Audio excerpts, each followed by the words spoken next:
8 minutes. That's all it takes for most burglars to break into your home and get away.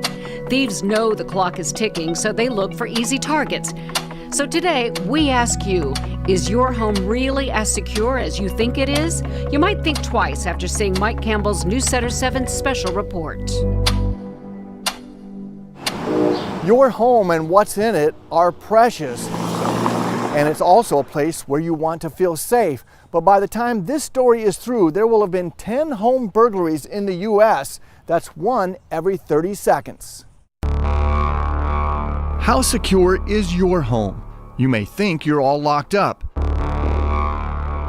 But there's a reason why 1.2 million burglaries still happen every year. A break-in is scary.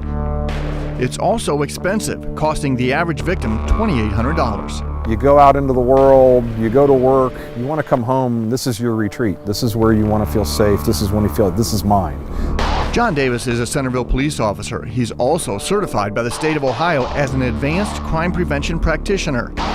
It means he'd rather help you stop a break-in before it happens than to try to track down a criminal after the fact. They're driving down the road looking at which house they want to try. And I had a couple people come into my house without my permission. Paul Jones said the people that victimized him thought no one was home. They walked in an unlocked back door while he gardened from a couple lots away, but within eyesight. Essentially to scope out the house. I didn't know who they were. And it seemed almost like they had an operation, like they were looking at other houses as well. Never did it. John's camera system recorded the people in the home, but his nightmare was just beginning. This is my home. Not only did the people come back and break in, they then stayed at the home and falsely claimed to Dayton police that they had a verbal agreement as tenants. He broke into the house. It took Jones a lot of time and money and severe damage to his home before he could evict the burglars that turned into squatters. That's an extreme case, but it proves a point to avoid being an easy target. So how do you do that? We're about to show you 7 ways. Step 1. I would say definitely get to know your neighbors, record as much as possible. John Davis agrees that neighbors and communities looking out for each other is what stops most burglaries. That's how Centerville police caught this serial burglar who committed a dozen burglaries across several cities in southern Montgomery County, but was finally caught when alert neighbors called police when they saw him illegally entering a home. They're looking for an easy opportunity. Oh, they're looking for the low-hanging fruit. They're looking for the easy grab. They're looking for that high probability of success with a low probability of being caught. That is their #1 goal. For home safety tips 2 through 7, our boss let John Davis analyze her house. If I was going to try to get into the house, that's where I'd start. What he's checking? Doors. RealLink reports that 56% of burglars make their way into homes through doors. And what he found right away? Single door locks and no deadbolts. You're depending on about a 1-inch by 1-inch piece of wood to keep someone from coming through that door. So we want to make it as hard as possible. Next, he's checking windows.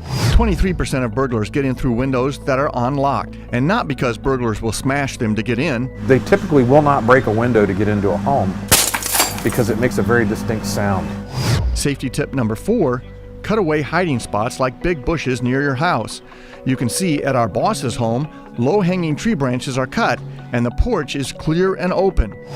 Step number 5, even lighting all around your home at night. Home security experts say that's more effective than motion sensor lights.